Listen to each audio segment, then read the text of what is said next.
Welcome back, ladies and gentlemen, to part 108 of Let's Play Pillars of Eternity 2 Deadfire in the last part. Well, I hope you know what you're doing. yeah, we were just looking around our brand new submarine. It looks fucking awesome, but there was apparently a crate here for me, so let's see what's in it. Oh, but first, we got a letter. From Tech Hughes Farewell. A shaking hand penned dismissive. The ink runs where fresh tears fell upon the parchment. Captain, I am an artist crafted of water, not a killer chipped from stone. As I am not equal to serving on your crew, and you have fallen below deserving the blessing of an Agati's son, I say we are poorly suited to your other's company. May the will grind the memory of your deeds into oblivion. May you forget this life in your next. By Mother Nagati, I pray that you find the peace you seek. Farewell, my captain. Pussy. It's only a light bit of murder. The scents of food, salt, spice, and drink mix with the stale odor of old grass, the musky stink of rats, and the ever-present fragrance of the sea. Submarine rocks gently, and you hear faint whispers, likely the quiet brushing of the winds against the sails. Not far in the crate, you find the crate in question. Its size split by crowbars, the dry grass used by packing materials spilled across the floor. Within stands an intricately crafted chest of some dark tropical wood. A polished visage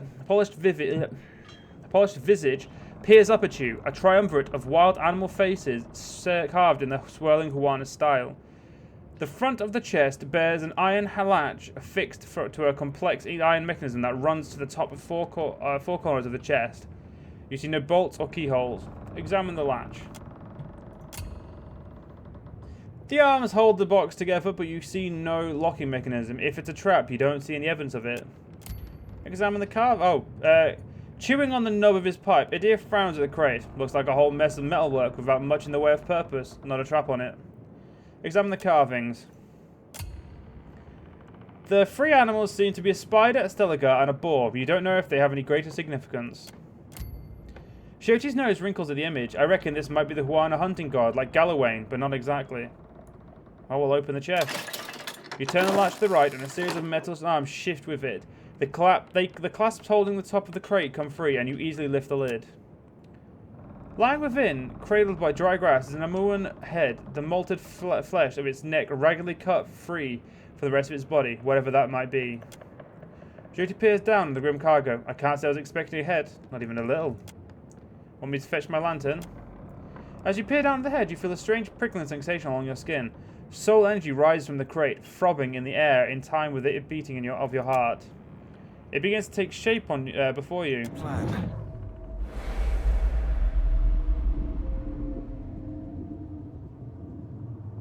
You can see me. It's really you then, the captain of the Defiance. It's submarine, but yes. Oh, this is fantastic. How satisfying it is to know one did not give one's life in vain.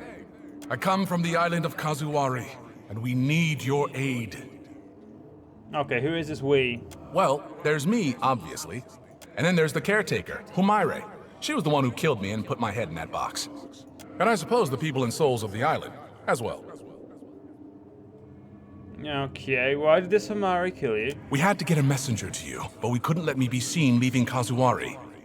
An elegant solution, maybe, but an efficient one. I do total living too, you know. Of course.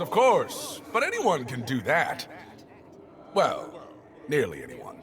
Not me, because of, I came from Kazuwari, where the most skillful hunters, the most hardened explorers, the deadliest warriors all gather to earn the favor of Tawamawai. But Humaire, the island's caretaker, says the essence that sustains the island has sickened. Curdled, she called it. The animals, the trees, they all churn with anger and fear. I'm the greatest warrior. Why haven't I heard about this place? I can't explain the whims of Tawamawai. Perhaps you might have with time. But only Tawamawai's best beloved are welcome there. Only they can truly appreciate what it offers. So who is Tuamawai? The faces of the hunt. That which hunts, kills, and endures. Respectively. Some believe them to be the tripartite aspects of Gallowayne. Not that I would know, I've never asked them. We need a watcher. No one else can talk to souls, Humaire said, and souls are our problem. You're a watcher, right? The watcher, the one who died and lived again, who speaks to the gods. That's the watcher we need. Well, you caught me. I knew it! I knew Humaire wouldn't have lied. You will help, won't you?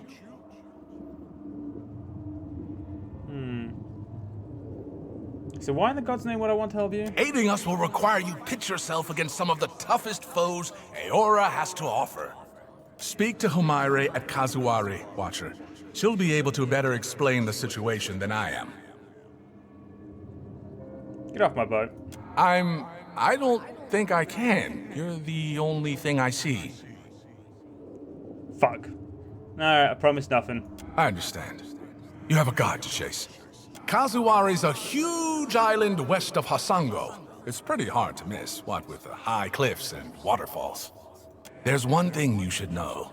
The faces of the hunt jealously control who enters and leaves the island.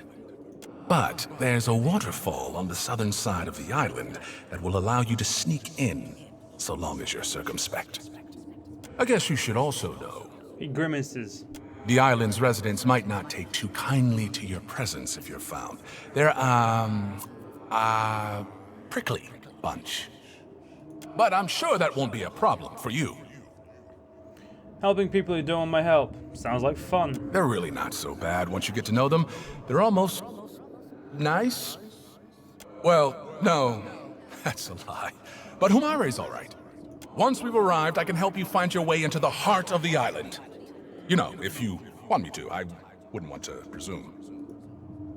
In the meantime, I'll be here, well, behind you, really, with the rest of the spirits following you around. Not gonna lie, kinda like that guy. He's not a dick.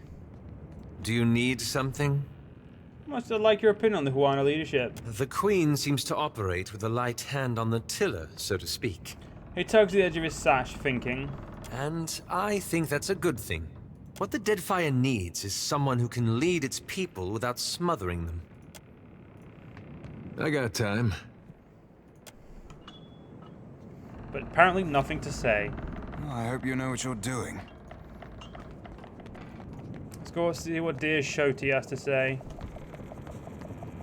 Yeah? Tell me what's on your mind? How you feeling? Are you suffering any recent nightmares? Not a one. I never knew nothingness could feel. No need to feel. I'm glad we talked. Well, I'd prefer something with a little more stabbing. Well, yeah, we can actually. Well, you know, let's. I think this is the other DLC that we've got. Yep. Wait, actually, I don't know if it is, but we're gonna fucking go do it. So we need to go to Kazuari. You know what? We could put off the end game a little bit longer, I'd say.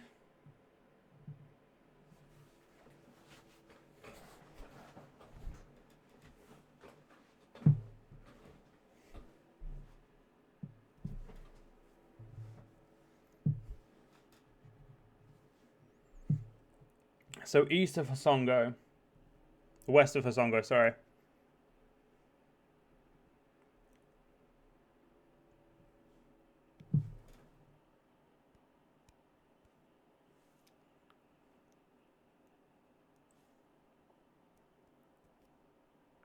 Shouldn't be too much of a problem or an imposition. Ah, I meant to press that. Oh, that's extended this part a little bit longer by accident.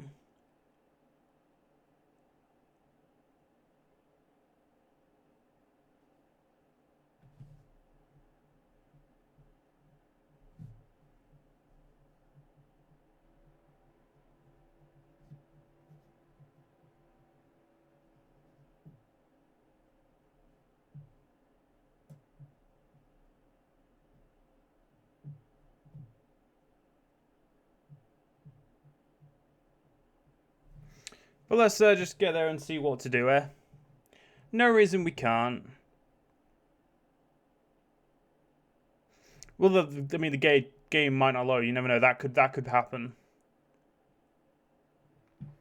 Luckily, it didn't. So Kaizo is right over there. Yeah, map terms over there. Whereas, where the fuck? So Songo's there.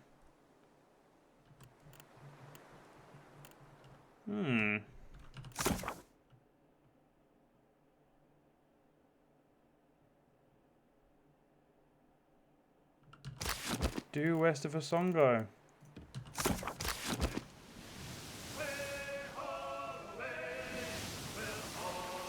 We'll get to there.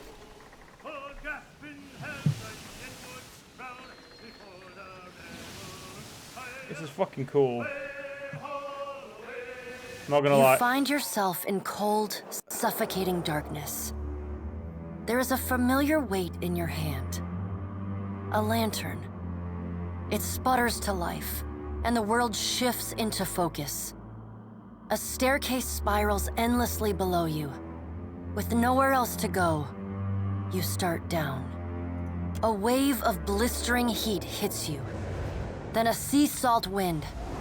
Divine voices boom and screech. Their words shake the platform beneath you, shake the very air around you. The gods are fighting. Lay your blame elsewhere, Wodica. I won't suffer your arguments any longer. Mogren looms large before you, an accusing finger leveled at the melted visage of Wodica. Wodica screws her mouth into a sneer. You fool! If only we had attacked him when I first proposed it. Accusations drip bitter as bile from her tongue.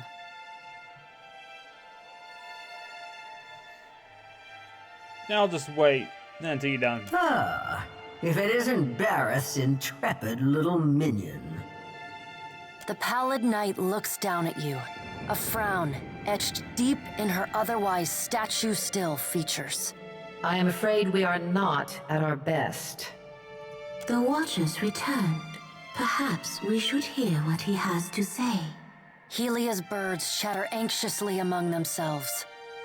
Wal's many eyes alight on each god in turn. We make little enough progress on our own. Well, that's obvious. Not for lack of trying. Feathers rise along the crest of Helia's head as she stares pointedly at Mogren. We try, but agreement eludes us. Andra's storm-dark eyes swivel to meet yours. Is there nothing we can do?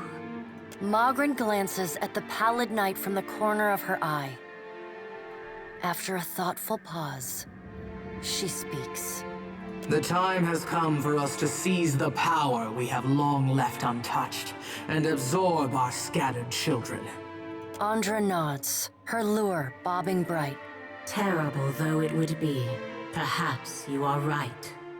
Didn't Margaret mention this once before? I did, and I was scolded like a child for my terrible audacity.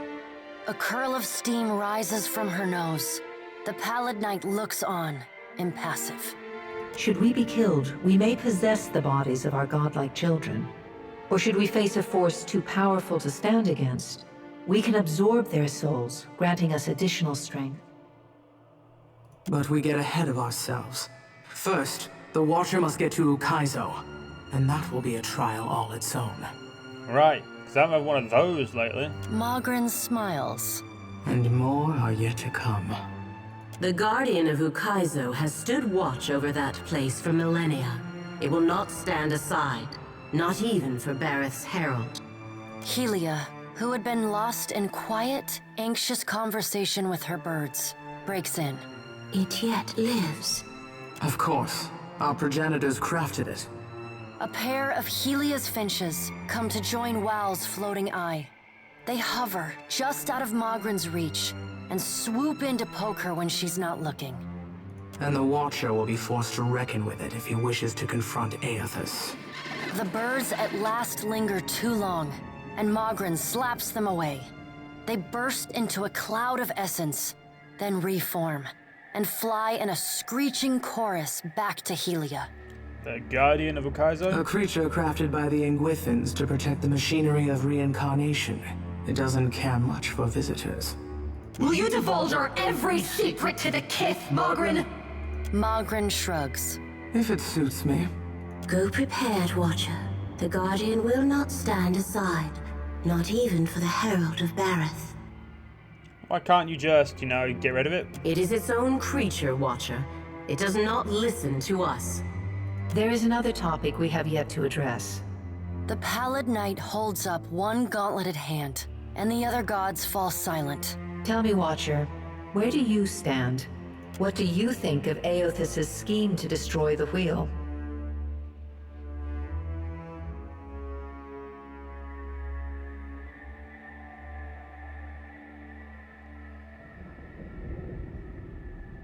Yeah, it's a long time coming. Careful finding out what a bunch of frauds you all are. You're a fool to trust him. He does not have your best interests at heart. Aothis loves the mortals more than any of us. He has always been their greatest champion. He believes... What if Aothis is right, and Kith succeed in rebuilding the wheel? What then? I don't know, but aren't you curious to find out? Wal grins. Always, Watcher. And what if they fail? Then they die. And so do we. We have to help them. Helia's voice rises, near to panic. Wodika drives her fist into her hand. Help them! We should finally bring them to heel! The Pallid Knight raises a hand and stares at Wodika until she falls silent. Watcher, Aothis yet values your counsel. The Pallid Knight's eyes bore into yours. An impassioned plea from the Hound of Aothis may still temper his actions. Confront him at Ukaizo. I don't owe you anything anymore. Only your life. A faint smile plays at the corner of the Pallid Knight's lips. Time moves swiftly away from us now. The Pallid Knight spreads her hands before her. Go, Watcher. Do what you must. The edges of your vision begin to dim. Like a sun setting, twilight encroaches on your mind. Wait, what happens if I fail to convince Aothis of anything? You will not fail. The Pallid Knight conjures a blinding white light in her palm that swiftly grows to engulf the room. Then, the crack of thunder rends the air, and you feel the floor drop out beneath you. You come to flat on your back, staring at an all too familiar ceiling. Alone, once again. Wow, that's just fucking rude, that is. Gotta get some proper customer service up in this biatch. Literally just got off of this fucking screen game. Bunch of cunts. I'm pretty sure Wodika wanted to speak to us, but she can fuck herself.